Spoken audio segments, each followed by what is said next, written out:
Assalamualaikum warahmatullahi wabarakatuh para sahabat Laman Inspirasi. Jumpa lagi di podcast Laman Inspirasi, tempat berkumpulnya orang-orang yang menginspirasi di Kabupaten Melawi.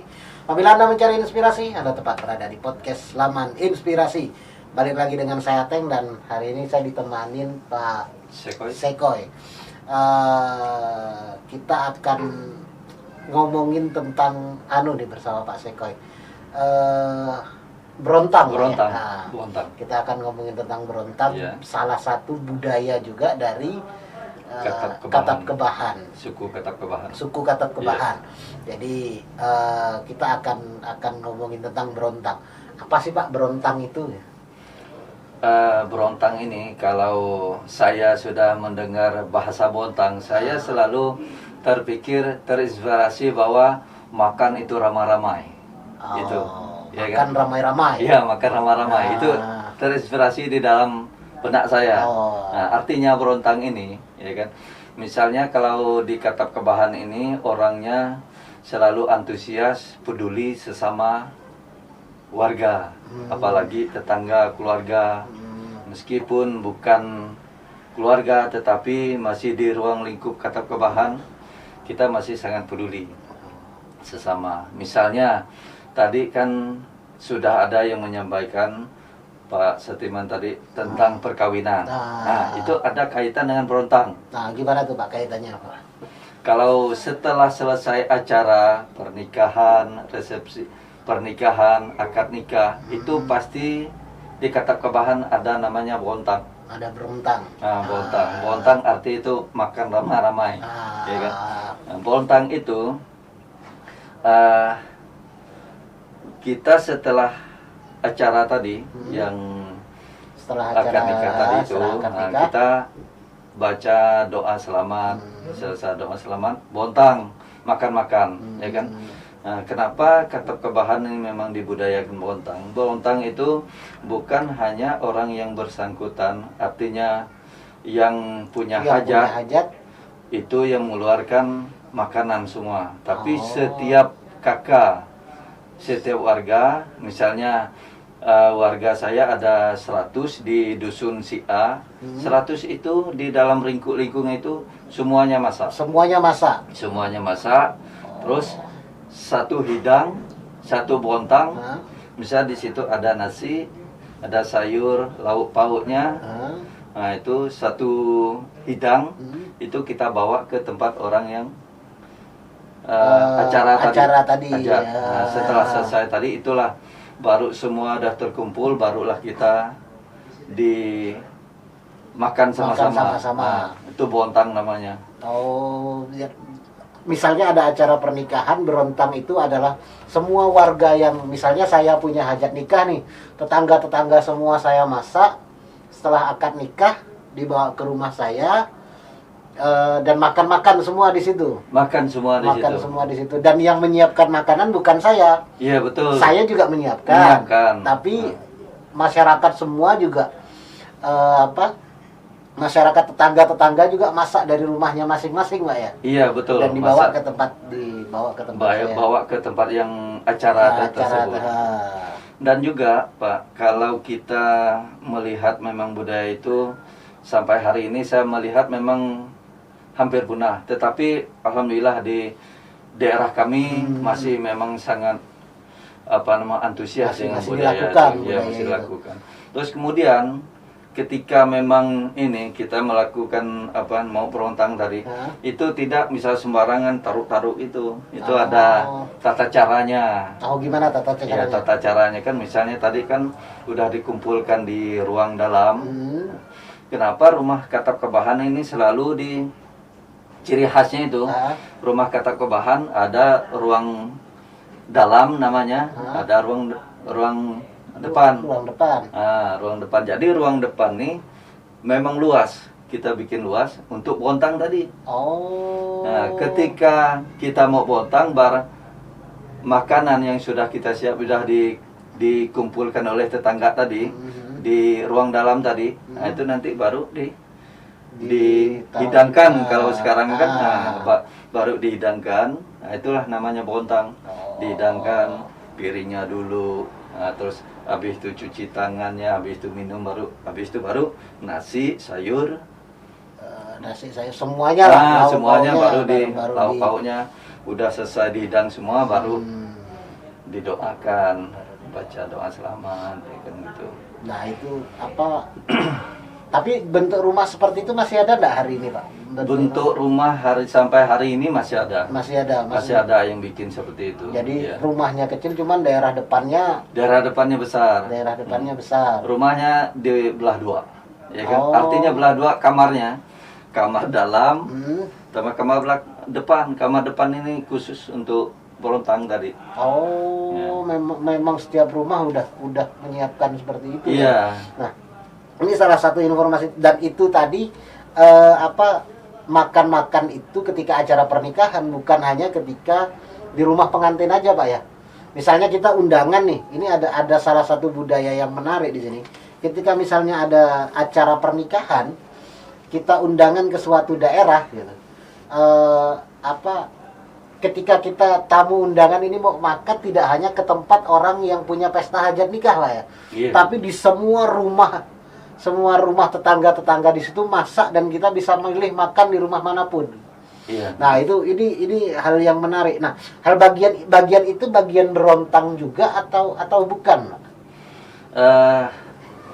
Memang semuanya bisa kita siapkan semua, bukan hanya orang yang punya resepsi tadi yang menyiapkan, namun di lain rumah semuanya disiapkan juga. Khawatir tadi, ya kan? Dia khawatir tadi ketika yang punya hajat tadi tidak bisa makan di sana karena saking ramainya, maka mereka makan di tetangga-tetangga yang lain. Kita siapkan juga, ya kan? Kita siapkan itu juga, kita masuk Borontang juga. Kalau memang ramai, ya kan? Nah, itu Borontang. Tapi kalau sekarang ini kan, kalau misalnya hanya untuk nyiapkan satu rumah, di rumah masing-masing, itu bisa kita siapkan hidangan biasa, ya kan? Karena datangnya tidak ramai-ramai. Tapi secara adat istiadatnya sudah kita lakukan di rumah. Itu tadi. Rumah. Berontangnya udah dilakukan di rumah. Setelah akad itu tadi ya. Akad nikah itu. Nah, bisa juga kita nanti bontang lagi di rumah kita, bisa, enggak jadi masalah. Nah, misalnya ketika kami misalnya Idul Fitri misalnya kan biasa kan baca doa arwah, itu bontang juga. Setiap rumah bontang juga. Nah, jadi bontang tuh bukan di hidang kayak ini, hidang kayak orang pesta sekarang. Di hidang berontang itu memang diluruskan gitu. Berarti berontang itu tidak prasmanan gitu, Pak ya? Iya, tidak prasmanan.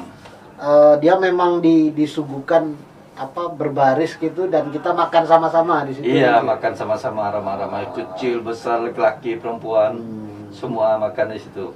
Karena memang kalau saya melihat dari efek dari pengaruh itu, memang rasa kekeluargaannya tinggi.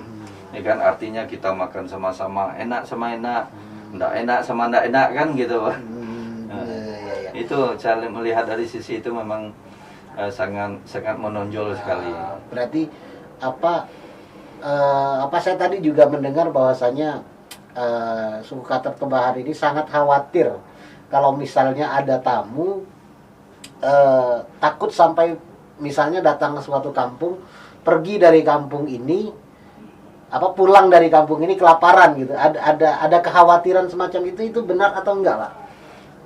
Sebenarnya itu memang sangat benar, ya kan? Karena memang suku Katet Kebahar ini sangat khawatir ketika orang pulang bertandang dari rumah kita. Misalnya pegawai misalnya kan, pegawai itu resepsi pernikahan itu dipanggil pegawai. Nah, kalau sempat ada yang merasa tidak makan, perutnya lapar, pulang, itu kita sangat tersinggung.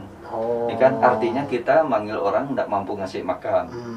Maka kalau misalnya sekali-sekali Bapak nanti boleh pergi ke tempat kami di saat pesta, mau membuktikan benar enggak, ya kan? Nah, bahwa ini yang saya sampaikan ini dilakukan, itu memang sampai hari ini dilakukan. Itu memang sangat khawatir sekali kita. Karena apa? Kalau misalnya tidak kita kasih makan, karena zaman dulu kita masih sangat khawatir dengan misalnya penunggu hutannya banyak, apa hantu kan. Kata kami orang Katap Kebahan bilang itu kumpunan. Nah, takut itu. Ya kan, kalau kumpunan nanti timbul sakit, nanti impasnya ke kita juga, ya kan. Nah, wah pulang dari pegawai di Nugu misalnya kan. Nah, kami tidak ngerasa makan, lapar, malah saya kumpunan. Nah, itu malu kita. Maka setiap rumah kita tetap menyiapkan makanan supaya orang panggil atau bertandang ke tempat kami pegawai tidak ada yang ceritanya lapar. Dan itu kondisinya ketika ada pesta, Pak ya. Misalnya di suatu kampung ada pesta, ketika mengundang orang untuk datang ke kampung itu, jangan sampai orang yang diundang ini sampai tidak makan gitu, Pak ya. Betul. Kondisi. Nah, gimana kalau misalnya ceritanya bertamu, kita tidak diundang nih, tapi kita main nih ke kampung Bapak lah misalnya. Apakah hal seperti itu masih tetap dilakukan gitu, Pak? Kalau bertamu biasa, ya kan. Apalagi tamu dari jauh, jangan tamu dari jauh ya. Tamu dekat juga kita juga kasih makan. Kalau ndak ada makan yang enak seadanya. Kalau ndak ada makan air kopi, air minum, kue, insya Allah minimal ada makanan ya, itu memang budayanya. Tapi orang tua kita zaman dulu bilang, ya kan, orang tua kami bilang, ketika ada orang bertandang ke rumah kita, usahakan orang itu kita kasih makan. Itu adatnya kita. Jangan sampai orang pulang dari rumah kita kelaparan. Gitu. Jadi bukan hanya ketika pesta saja. Tapi kalau pesta itu memang bontang. Itu harus, ya kan? Kalau pesta itu memang harus makan besar gitu, Pak. Makan besar. Dan semua orang di kampung itu harus menyiapkan makanannya masing-masing dan dibawa ke acara itu ya. Betul. Itu tanpa disuruh, tanpa diperintah. Misalnya bulan depan, anak si B ini mau nikah misalnya kan, mau resepsi. Dari sekarang nih, hari ini kita udah mulai berpikir nih, ini saya nanti akan beli ini. Nah, karena nanti mungkin sebulan akan datang, kalau tidak ada halangan, tempat kami juga nanti ada acara. Nah, dari minggu-minggu yang lalu, masyarakat udah mulai berbincang apa yang harus kita siapkan, ya kan? Nah, makanan apa yang harus kita siapkan? Apakah kita beli sapi sama-sama atau kita beli sendiri-sendiri? Itu udah dari sekarang udah siapkan. Memang tidak perlu tidak perlu di komando lagi. Memang udah membudaya. Udah berarti apa ya? Ketika mau ada hajat misalnya di suku Bapak ini tidak perlu repot-repot dan nggak perlu mengeluarkan biaya yang besar juga, Pak ya. Misalnya kayak mau pernikahan aja yang masak kan bukan hanya rumah yang punya resepsi gitu. Semua rumah juga mempersiapkan itu. Berarti pengeluaran juga akan berkurang juga pastinya, Pak ya. Iya, betul. Memang kalau kita hitung secara ekonominya lebih ekonomi sedikit lah, ya kan? Kenapa? Karena si yang membuat acara ini tadi, yang tuan rumah ibaratnya tadi ini sudah terbantu oleh warga-warga di situ. Ya kan, tadinya misalnya kita siapkan undangan kita 1000 misalnya. Orang 1000 itu tidak semuanya makan di situ. Paling makan di situ hanya misalnya sekedarnya saja. Dia akan naik ke rumah-rumah yang lain lagi. Kalau dia mau makan lebih banyak lagi kan. Nah, dia secara otomatis begitu tempat kami. Karena misalnya di daerah kita ada tetangga yang belum membudayakan itu, ya kan? Mereka sudah tahu tempat kami. Ini kalau di Nugu, Tebing Kerangan, Lahang, ya kan, daerah kami Kebebu apa segala, yang khususnya suku Katap Kebahan memang seperti itu. Mereka sudah tahu bahwa kalau panggil di tempat di Nugu misalnya, wah ini mereka sedikit aja makan di tempat undangan itu kan, hanya basa-basi saja kan, tapi mereka sambil misalnya bincang-bincang naik, misal ke rumah tetangga, bincang-bincang naik ke rumah tetangga gitu dia. Bukan hanya misalnya mereka bukan hanya makan, di situ kita nanti akan membicarakan masalah pekerjaan, masalah hidup, ya kan, sambil santai kan gitu. Oh, gitu. Berarti sistemnya adalah ketika misalnya saya terus terang belum pernah datang ke daerah yang apa budayanya seperti itu. Saya kan tinggal di Kelaki nih Pak, cuman di depan kampus STKIP. Nah di desa Kelakinya itu kan masih ada budaya seperti itu, nikah. Nah cuman saya belum pernah datang pernikahan yang budayanya. Jadi saya masih bingung kondisi realnya ketika itu gimana. Jadi ketika undangan ya kita benar-benar datang undangan seperti resepsi pernikahan pada umumnya. Selama datang kita mengucapkan selamat ke mempelai, makan. Tapi ketika ke rumah tetangga ini adalah kita kenal nih orang ada teman kita juga nih yang rumahnya di sini. Itu kita dipanggil datang ke sana bukan hanya untuk makan tapi ada ngobrol-ngobrolnya juga, ada diskusi-diskusinya gitu. Itu bagusnya kalau saya melihat, ya kan. Maka kata kebahan ini kalau namanya panggil, itu kan panggil namanya, kalau kami panggil kan. Tidak cukup kadang-kadang setengah hari, 1 hari, sambung malam. Sebenarnya tadi bukan konteksnya hanya makan kan. Nah, tapi sambil misalnya kampung dari si A datang ke tempat saya, tanpa diundang mereka pasti datang. Ya kan, datang. Ya kita tawarin makan, mau enggak makan itu urusan dia kan. Yang pasti menghargai kita tadi itu sudah pegawai, misalnya satu kampung itu kan datang sampai walaupun hanya minum kopi, ya kan, meskipun hanya nyicipi hidangan sedikit, ya kan, tapi lebih banyaknya kepada berpaham tadi, ya kan, tukar pikiran, mungkin gimana masalah hidupnya, gimana misalnya masalah pekerjaan. Banyak yang diceritakan. Jadi satu orang ini mungkin bawa cerita beladang, ini satu orang bawa cerita berkebun, Jadi bertukar pikiran di situ ramai. Berarti kalau misalnya berpesta gitu, misalnya datang ke pesta itu bukan hanya sekedar datang untuk makan, Mbak, ya, tapi ada proses ada proses diskusinya. Mungkin kenapa budaya ini bisa muncul, Pak? Atau karena ini saya hanya menebak-nebak ya, atau hanya karena dulu kita ini posisi kampungnya jauh-jauh, jadi orang-orang dari kampung lain datang ke kampung itu sampai akhirnya muncul budaya seperti itu, atau karena kenapa? Memang salah satunya ya jarak satu tempat agak jauh, ya kan, karena zaman dulu jarang diskusi, jarang ketemu kan. Paling tidak kita ketemu di saat waktu pegawai tadi, ya kan. Nah, saat waktu pegawai, ya kan, maka kita selalu mengadakan bontang tadi, ya kan. Selesai bontang, yang lain-lain tadi nyiapkan juga di rumah tadi. Nah, misalnya ada keluarga yang datang, dia ke rumahnya. Bertandang di situ, silaturahim di situ, ya kan, ngobrol-ngobrol di situ. Maka kemungkinan salah satu begitu dia. Karena memang dulu kan kekeluargaannya masih dekat, ya, kebersamaannya dekat. Tapi karena memang jauh tempatnya, ya kan, jauh tempatnya dari mereka, maka ibaratnya silaturahim itu jarang.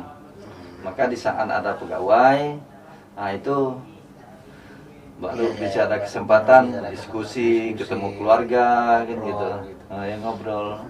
Nanti satu saat kalau memang kita nanti misal bulan depan kita ada mau pegawai, boleh nanti saya saya beritahu, siapa tahu mungkin mau menyaksikan. Nah, saya kira memang di Kabupaten Melawi ini masih dari 169 desa hanya berapa persen saja masih melaksanakan masih itu, melakukan itu, ya. Yang melakukan ya, itu. mungkin insya Allah lah bulan depan, siapa tahu pas waktu saya juga kosong, saya akan karena saya memang benar-benar tertarik dengan budaya ini. Saya kaget ketika awal mendengar yang nikah satu, yang masak satu kampung gitu. Iya. Nah, kalau di budaya-budaya suku lain ya mungkin ya, yang masak satu kampung adalah masak di rumah orang yang punya hajat. Tapi ini tidak, masak di rumah masing-masing dan menerima tamu untuk makan di rumahnya masing-masing. Itu hal-hal yang sangat menarik bagi saya, dan hal seperti ini perlu dikaji. Dan alasannya ya mungkin karena itu tadi Pak ya, karena kita dulu ada kampungnya jauh-jauh, ada saudara yang datang jauh kan nggak mungkin langsung pulang, tapi harus ngobrol dulu ke rumah. Ada penyebab lain nggak mungkin Mbak selain itu? Kalau saya melihat dari sekarang ya, saya meneliti, mungkin penyebab lain banyak juga efek baiknya kalau saya melihat. Yang pertama ya, kita silaturahimnya itu lebih dekat lagi, terus membangun kebersamaan di antara satu kampung itu lebih kokoh, lebih saling membantu, ya kan, saling membantu. Misalnya si A ini dia mengadakan resepsi pernikahan anaknya, tapi dia orang kurang mampu misalnya. Ini tetangga nih patung nih. Misalnya ada yang ngasih beras, ya kan, ada yang ngasih daging, ada juga dia yang masak sendiri, gitu. Oh, budaya seperti itu ada juga Pak, ngantar, kalau saya kan orang Jawa Pak ya. Misalnya saya ada nikah nih, saya mengadakan pesta pernikahan nih, tetangga ngasih beras, ngasih segala kebutuhan lah untuk dimasak di rumah saya. Tapi di rumah mereka masing-masing nggak masak. Di sini budaya seperti itu ada juga.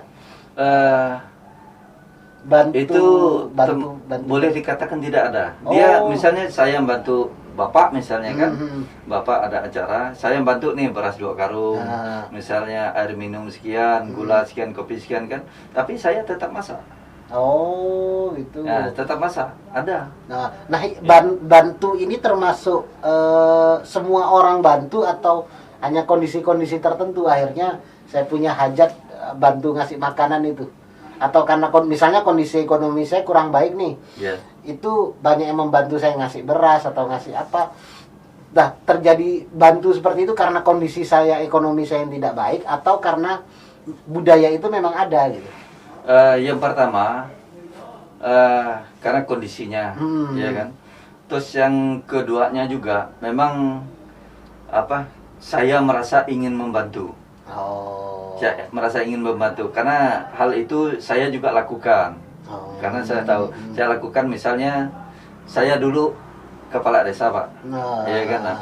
Karena saya merasa ini warga saya, masalah dia mampu tidak mampu saya bantu. Iya kan?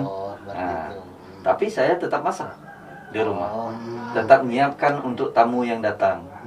Pasti ada yang datang, semuanya nanti pastilah ada yang datang setiap rumah, karena orang di Katap Kebahan ini sudah tahu bahwa kalau kita pegawai ini setiap rumah menyiapkan. Nah, ini lebih lucunya lagi kalau kita Katap Kebahan ini, kalau ngasih orang makan tidak enak, kita merasa tidak puas. Ini lucunya. Mestinya kan tidak perlu seadanya saja kan, tapi tidak. Wah, dari sebelah itu sayur daging, saya tidak sayur daging, mau saya ayam panggang misalnya. Beda-beda sayurnya, tidak sama nanti, ya kan. 10 rumah, 10 macam. Cara masaknya, rasanya beda kan. Gitu. Berarti berlomba-lomba ngasih yang terbaik ke tamu. Iya. Itu merasa bangga rasanya, ya kan, merasa bangga. Wah, makanan saya nih enak, wadah sayurnya ini gitu, lauknya daging, misalnya ayam kan, wah itu bangga. Nah itu hal yang saya tangkap ya para sahabat inspirasi, kebanggaan ketika menyuguhkan orang yang terbaik dengan yang terbaik itu adalah hal yang benar-benar diinginkan dari suku Katap Kebahan. Kayak misalnya macam saya kemarin kan sempat main tuh ke tempat durian. Iya. Di sana saya sempat ngomongkan ngawak juga di situ, sama Bang Yusli ngomongkan masalah ngawak. Itu ketika saya datang ke tempat durian, baru datang nih, nggak kenal nih orang yang punya durian sama saya, dan nggak tahu saya ini dari mana atau apa. Tiba-tiba kasih durian ini, belum sempat kemakan yang dibuka, udah bukakan jenis durian yang lain, dia belum selesai, nah buka apa, ternyata ada budaya itu Pak ya, dalam suku ini adalah kebanggaan ketika menyuguhkan orang dengan sesuatu hal yang terbaik. Ya, ada kebanggaan itu Pak ya, dan tidak ingin misalnya ada orang yang datang ke rumah kita diberi sesuatu yang kurang baik gitu, nggak ingin Pak ya. Iya betul. Memang saya juga merasa diri saya sendiri lah ya, mungkin perasaan orang tidak jauh lah dari saya, karena kami suku Katap Kebahan memang bangga rasanya menyuguhkan orang merasa enak, merasa nyaman, orang berangkat dari tempat kita tidak ada kesan yang tidak enak, ya kan? Itu memang bangga sekali rasanya. Bukan misalnya suatu pujian, tapi saya sendiri merasa, wah, saya merasa hebat, menghargai tamu saya, menyuguhi tamu saya, orang tidak kecewa, ya kan? Bukan artinya saya hebat nih, banyak uang, enggak. Saya hanya merasa kebanggaan diri saya sendiri bahwa menyuguhi tamu saya, apalagi tamu asing, ya kan? Itu memang kita suguhkan yang terbaik. Misalnya menurut tamu kurang baik, itulah yang terbaik bagi dia. Berarti Itu menghargai tamu itu benar-benar iya. Benar-benar sebuah keharusan lah Pak ya. Dan memberikan yang terbaik. Oke, sangat menarik Pak yang kita bicarakan, dan kayaknya ya orang di luar sana perlu tahu lah, Kalimantan itu tidak hanya sekedar makan orang dan karena image yang di luar sana ketika ngomong Dayak adalah makan orang. Iya. Dan mesti seram mohon maaf ini kalau misalnya gurau saya di Jawa sana ketika pacaran sama anak Kalimantan, ceweknya Kalimantan, itu hati-hati nanti burungmu bisa hilang. Itu bercandanya itu gitu. Kalau misalnya kita tidak setia sama perempuan, hati-hati loh, sama itumu nanti bisa hilang. Bercandanya mesti kayak gitu, dan pasti seram. Dan ternyata Kalimantan itu punya budaya-budaya yang kuat seperti ini, budaya-budaya yang hebat seperti ini. Menghargai tamu aja sehebat itu loh. Saya terus terang sering ke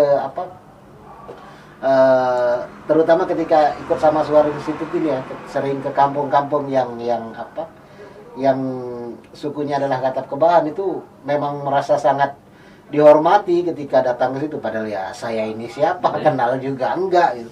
Tapi memang serasa tidak masuk akal ketika bertamu ke situ, itu sangat luar biasa sekali.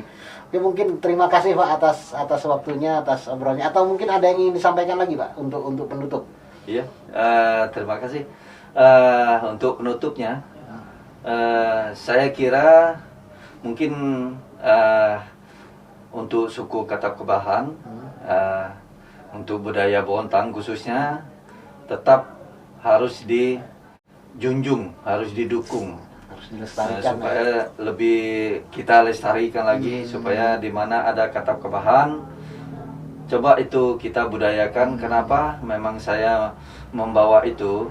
Karena saya merasa lebih kekeluargaannya lebih dalam, lebih tinggi, ya kan?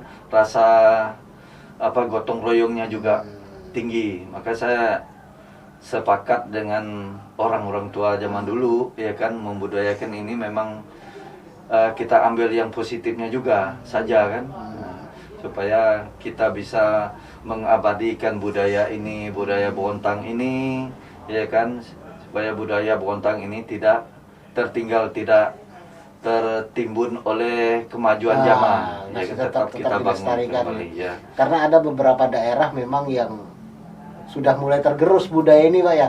Yang dulu melakukan budaya ini sekarang udah mulai tergerus gitu, udah pakai modal prasmanan sekarang. Ada beberapa daerah yang udah seperti itu. Jadi harapannya adalah tetap dilestarikan budaya ini agar ya tetap ada lah, karena ini kekayaan Pak ya. Kekayaan budaya, kekayaan lokal lah. Kekayaan pengetahuan lokal, saling berbagi dan saling menghargai. Satu punya hajat, satu gembira, semua juga ikut gembira. Jadi gotong royong ada di situ, kekeluargaan ada di situ, rasa memiliki ada di situ.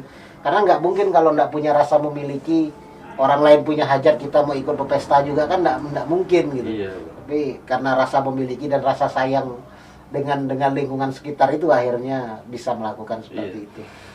Sebenarnya bukan lebih bagusnya kalau saya melihat bukan hanya di suku Katapkabahan sih, kalau memang membudayakan kita melestarikan misalnya budaya saking gotong royongnya, terus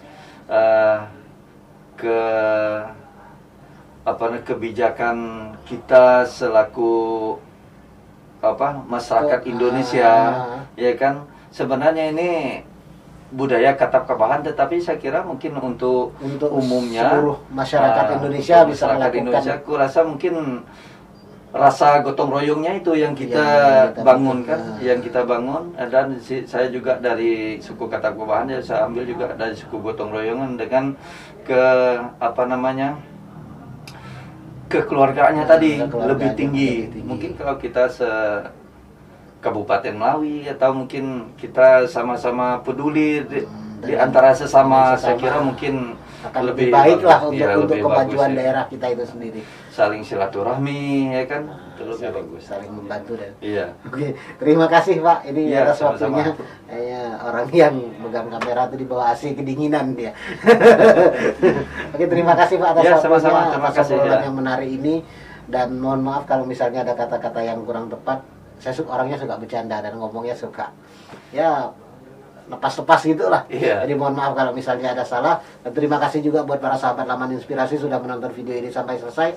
Jangan lupa dukung kami dengan like, share, subscribe, dan komentar sebanyak-banyaknya. Terima kasih dan assalamualaikum warahmatullahi wabarakatuh. Salam Laman Inspirasi.